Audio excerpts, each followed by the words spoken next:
Esta viagem começa na Alemanha Oriental, na província da Alta Saxônia. Depois, segue o rio Elba, atravessando Wittenberg, o berço da Reforma Protestante. A partir de um jardim da Era do Iluminismo em Wörlitz, o destino são castelos espalhados pela zona rural, de Freiburg até Zalek. Deixando o Elba para trás, o estado de Turíngia é a próxima parada. A famosa história cultural de Weimar e o passado sombrio do campo de concentração Buchenwald ficam no caminho, perto da antiga divisão entre a Alemanha Oriental e Ocidental. Atravessando a fronteira, fica um monte de 200 metros feito de resíduos de sal, no estado de Hesse. Voltando para a antiga Alemanha Oriental, passando pela floresta da Turíngia, o coração verde da Alemanha, esta viagem termina no romântico castelo de Reinhardsbrunn.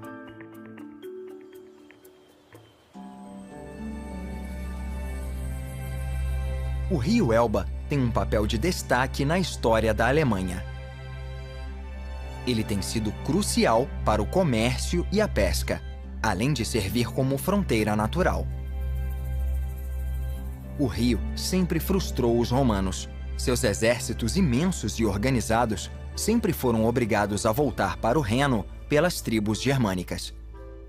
E durante a ocupação aliada da Alemanha, o Elba serviu como fronteira natural entre o Oriente e Ocidente. E situada no lado oriental do rio, na província da Alta Saxônia, fica a cidade de Wittenberg. Ela foi fundada como centro de comércio no final do século XII, mas com o passar dos anos, ela se tornou famosa como um centro de educação e cultura. Foi aqui que, no século XVI, o monge Martinho Lutero escreveu suas 95 teses, ato que levou à Reforma Protestante.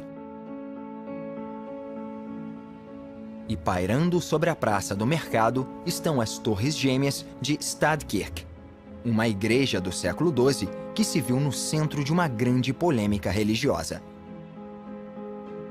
Pois foi aqui que Martinho Lutero, ao voltar do exílio, pregou a partir do Novo Testamento em alemão, em vez de latim. E esta é a Schlosskirche, ou Igreja do Castelo. Foi na porta desta igreja que Lutero pregou suas 95 teses. Hoje, a cidade de Wittenberg é um centro de peregrinação para cristãos, principalmente os protestantes, que querem entrar em contato com as raízes de sua fé. E descendo o rio Elba, encontra-se o Parque de Wörlitz. Situado ao lado da pequena cidade de mesmo nome, ele é o maior entre os parques ingleses na Alemanha. Quando o príncipe Leopoldo III fez uma viagem pela Europa no século XVIII, ele voltou para a Alemanha influenciado pelas ideias do iluminismo inglês e francês. Ele procurou substituir a estética prevalente dos jardins barrocos, que era muito geométrica e ordenada, por uma nova abordagem naturalística. Ilhas, estátuas escondidas e imensos palácios surgem em meio aos bosques e lagoas. Estas estruturas e obras de arte feitas pelo homem foram criadas para se fundir perfeitamente à natureza. O parque também abriga o primeiro vulcão feito pelo homem, já que Leopoldo ficou profundamente inspirado pelo Monte Vesúvio em suas viagens pela Itália. O conceito predominante do jardim foi influenciado principalmente pelas obras de Rousseau. O filósofo francês buscou incorporar a natureza à sua vida cotidiana e usá-la como ferramenta educativa. Escolas e locais de oração para várias religiões fazem parte do jardim. Aqui, sinagogas foram construídas ao lado de igrejas para destacar a tolerância religiosa do iluminismo.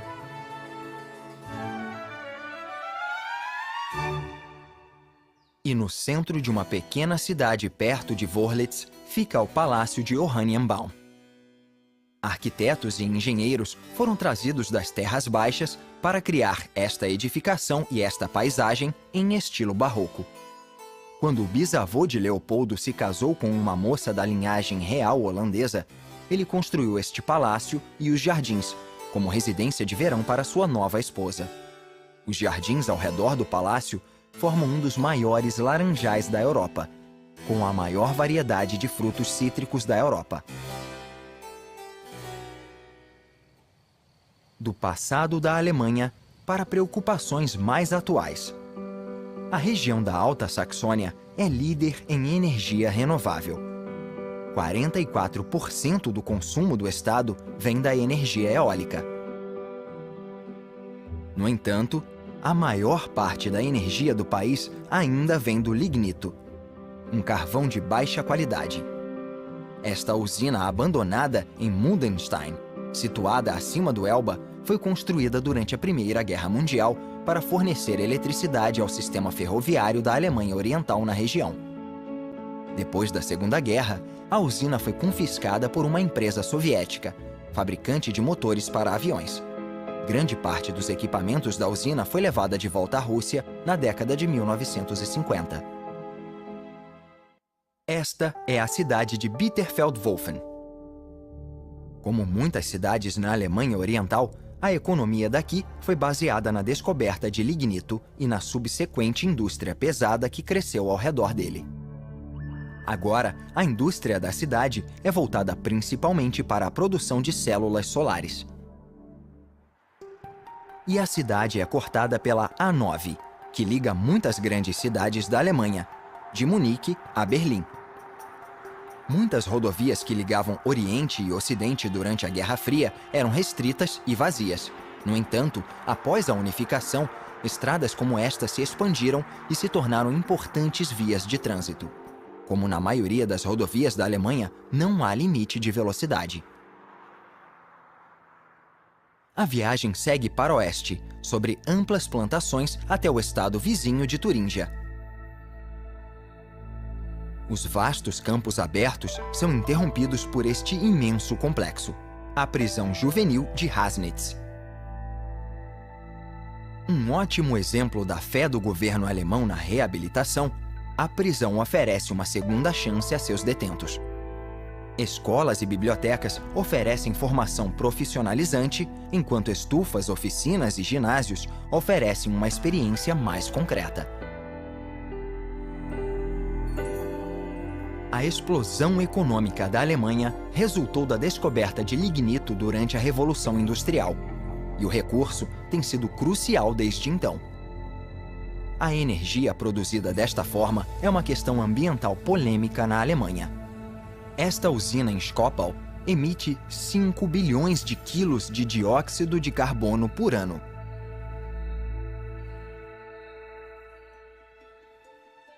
Descendo o rio Elba, fica a cidade de Freiburg. Conhecida como a Toscana do Norte, Freiburg é a região produtora de vinho mais ao norte da Europa e produz a bebida há mais de 1000 anos. A história e o crescimento da cidade estão diretamente ligados a esta fortaleza, o Castelo Neuenburg. Ele foi construído em 1090 por um conde da Turíngia, mas mudou de mãos várias vezes. Os suecos o conquistaram durante a Guerra dos 30 Anos, um conflito resultante do desenvolvimento do protestantismo. Depois, ele passou dos prussianos para os franceses e voltou para os prussianos novamente. Agora ele é um centro de peregrinação para entusiastas dos esportes, pois é aqui que está enterrado Friedrich Ludwig Jahn, o pai da ginástica moderna.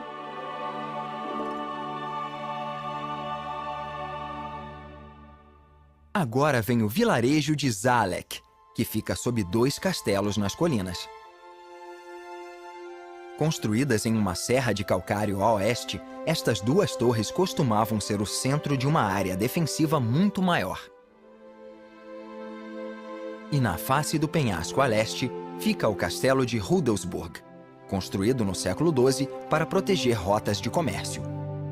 Durante toda sua turbulenta história, a fortaleza testemunhou muitas batalhas e cercos. Mas após uma extensa reconstrução na década de 1990, o Castelo Rudelsburg agora é um popular destino turístico e ponto de encontro da mais antiga fraternidade estudantil da Alemanha. Moinhos de vento foram as usinas de energia pré-industrial do país durante mais de 600 anos. Muitos foram lindamente restaurados, como este moinho com topo giratório, nos arredores da próxima parada desta viagem, a cidade de Apolda, historicamente um polo têxtil. Quase toda a cidade é composta por estes Plattenbau, ou blocos residenciais públicos. O déficit de moradia foi grande após a devastação causada pela Segunda Guerra Mundial.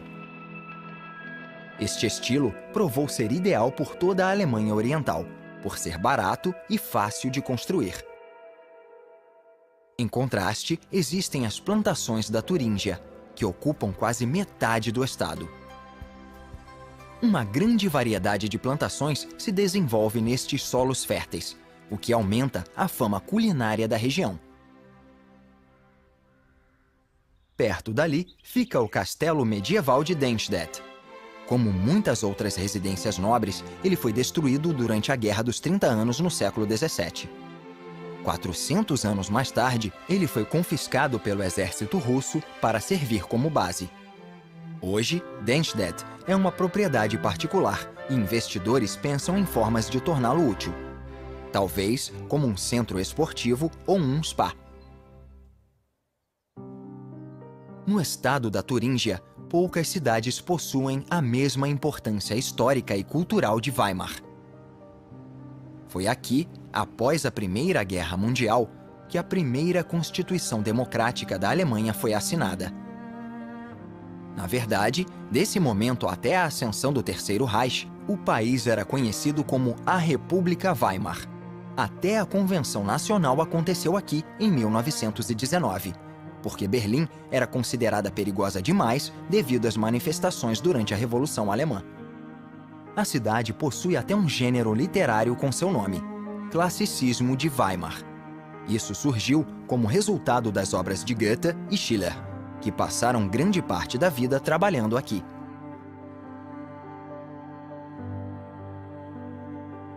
Este é o Palácio Municipal de Weimar. Construído originalmente no século X e reformado desde então, ele foi o lar de barões durante mais de 300 anos. Em 1923, ele foi transformado em um museu que continuou aberto durante os governos nazista e comunista até os dias de hoje. E no Centro Cultural de Weimar fica o Teatro Nacional. Fundado em 1492, a República Democrática Alemã o usou para apresentar peças consideradas uma ferramenta de propaganda muito útil durante o regime comunista. E a cidade continua sendo um polo cultural até hoje. O recém-construído Centro do Congresso funciona como uma alternativa moderna ao Teatro Nacional. Ele foi palco de grandes eventos durante a década de 1970, recebendo até artistas ocidentais vindos do outro lado da cortina de ferro. Ele foi drasticamente reformado em 1999, no mesmo ano em que Weimar foi declarada a cidade cultural da Europa. Mas a história de Weimar não é feita só de alegrias. A apenas 8 quilômetros da cidade fica Buchenwald, o primeiro e maior campo de concentração nazista construído em solo alemão. Hoje, ele é um museu e um memorial para relembrar as mortes de 56 mil prisioneiros entre 1938 e 1945. O mais famigerado comandante do campo foi Karl Otto Koch, cuja esposa, Ilse, ficou conhecida como a Bruxa de Buchenwald, por tratar os prisioneiros de forma sádica e cruel. Os prisioneiros doentes e famintos do complexo também eram usados em experimentos médicos em massa, principalmente para testar vacinas, o que resultou em inúmeras mortes dolorosas. Buchenwald foi finalmente desativado por forças americanas em abril de 1945. Deixando o triste passado e seguindo na direção oeste, a viagem passa pela capital da Turíngia, Erfurt. Bem posicionada perto de um val no rio Gera, a cidade se tornou um centro para o comércio da flor pastel, usada para criar uma tintura azul muito cobiçada na Idade Média. Erfurt possui um lugar especial na psique alemã moderna, já que foi o local do primeiro encontro entre chanceleres do Oriente e do Ocidente, em 1970. E no centro da cidade fica a Catedral de Erfurt. Foi aqui que Martinho Lutero foi ordenado em 1507. A igreja foi originalmente construída no estilo romanesco para o Papa Bonifácio no ano 800. Mas anexos góticos foram construídos durante a Idade Média. Talvez a estrutura mais peculiar de Erfurt seja a Kremerbrücke. Traduzida como a Ponte do Quitandeiro, esta construção possui uma história bastante complexa. Depois que uma ponte de madeira foi destruída pelo fogo 7 vezes no século XIII, uma ponte de pedra foi encomendada. Quando esta travessia à prova de fogo ficou pronta, casas e lojas começaram a ser construídas nas beiradas. Agora, a estrutura inteira é de propriedade municipal, exceto por 4 partes de propriedade particular, perdidas no meio da confusão. Longe da cidade, há uma floresta que cobre 1/3 da Turíngia. A região é famosa por suas caçadas, bem como as linguiças feitas da carne dos animais selvagens encontrados aqui. E marcando a paisagem, há o que restou da antiga fronteira que antes separava a Alemanha Oriental da Ocidental. 1.393 quilômetros de fortificações se estendiam ao longo de todo o comprimento do interior da Alemanha. Hoje, ela é protegida como uma área verde europeia e pode ser desfrutada por todos. Uma das primeiras cidades fortificadas da Turíngia é Mulhausen. Ela foi uma grande potência do século XIII ao século XV. Mas talvez ela seja mais conhecida como a principal sede do movimento anabatista durante a Reforma. O movimento rejeita a ideia do batismo ao nascer e acredita que só podem ser batizados os adultos com idade suficiente para expressar sua fé. Thomas Müntzer, um dos líderes do movimento, pregou na igreja de Santa Maria em 1525. Depois ele foi capturado e executado na cidade. Mesmo assim, o anabatismo se consolidou e hoje é uma das maiores denominações cristãs da Alemanha atual. Faias, freixos e bordos tomam conta do Parque Nacional de Rainer. É o trecho mais longo de floresta decídua em toda a Alemanha. O parque é considerado uma mistura perfeita de cultura e natureza e é famoso por seu turismo sustentável. Atravessando a fronteira do parque fica Eisenach. A cidade começou como 3 vilarejos separados, que cresceram e se fundiram com o tempo. Hoje, ela se estende sob o olhar observador do castelo de Wartburg. Dizem que Martinho Lutero traduziu o Novo Testamento do latim para o alemão enquanto morava aqui. Ele trabalhou sob o pseudônimo de Junker Jorg para evitar ser encontrado.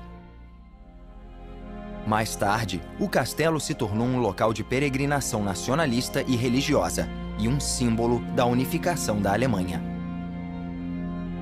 Agora, ele recebe reuniões de estudantes e outros eventos festivos. Antes da reunificação das Alemanhas Oriental e Ocidental, havia inúmeras maneiras brutais de impedir a travessia ilegal da fronteira.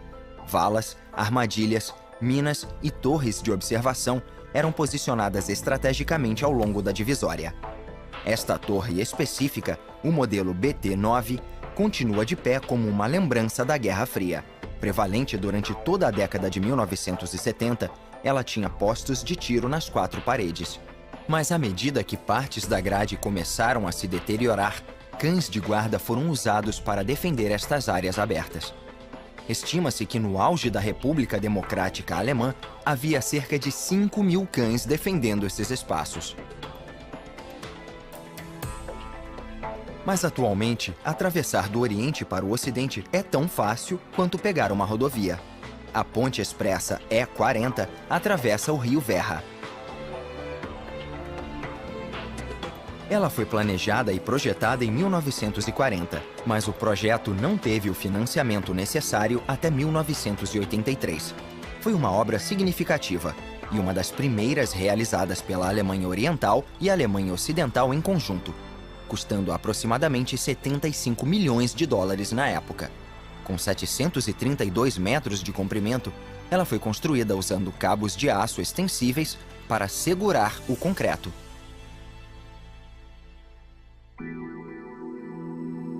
Pairando sobre esta pequena cidade em Hesse, fica o crescente Monte Kali. A área se desenvolveu durante a Revolução Industrial, e a descoberta das minas de sal de potássio na região trouxe os primeiros empregos industriais para a comunidade. O potássio é um dos 3 principais fertilizantes da agricultura em larga escala. Mas o processo de extração dos sais de potássio utilizáveis resulta em toneladas de resíduos sólidos de sal. Esta montanha de dejetos começou em 1973 e tem aumentado desde então, agora cobrindo uma área de 55 hectares. Uma esteira com 1,5 km de comprimento transfere 10.000 toneladas de resíduos para a pilha todos os dias. Agora, há 150 milhões de toneladas de resíduos de sal nesta montanha. E muitos turistas escalam o monte de 200 metros todos os anos. A mina é dirigida pela empresa Kali Salz. Esta fábrica é uma das maiores da empresa e uma das mais lucrativas de toda a Alemanha. Embora esta fábrica gere cerca de 6.000 empregos, o rio Werra, que passa ao lado dela, hoje é um dos mais poluídos da Europa Central. Mas os planos de transferir o excesso de dejetos para o Mar do Norte foram finalizados, o que deve ajudar a recuperar o rio. Geralmente chamada de Coração Verde da Alemanha, muitos consideram a Floresta da Turíngia a alma poética e filosófica de seu país. Com cerca de 5.000 quilômetros quadrados e com pacatos vilarejos espalhados pela densa floresta, esta área foi a inspiração para homens como Bach, Martinho Lutero e Goethe. Quando perguntaram por que ele escolheu este local, Goethe respondeu: "Onde mais no mundo podemos encontrar tanta beleza em um lugar tão pequeno?" E uma maneira ideal de desfrutar a magnífica vista sobre as copas das árvores é subindo os 111 degraus da Torre Carl Alexander, que também tem vista para a pequena cidade de Hula. E, finalmente, escondido em um canto romântico da Floresta da Turíngia, fica o castelo de Reinhardsbrunn. Em seus 900 anos, ele passou por várias mãos e sofreu muitas mudanças. O que se vê hoje data do século XVII e é cercado por um parque no estilo inglês. Durante séculos, o castelo foi o lar de nobres e da realeza.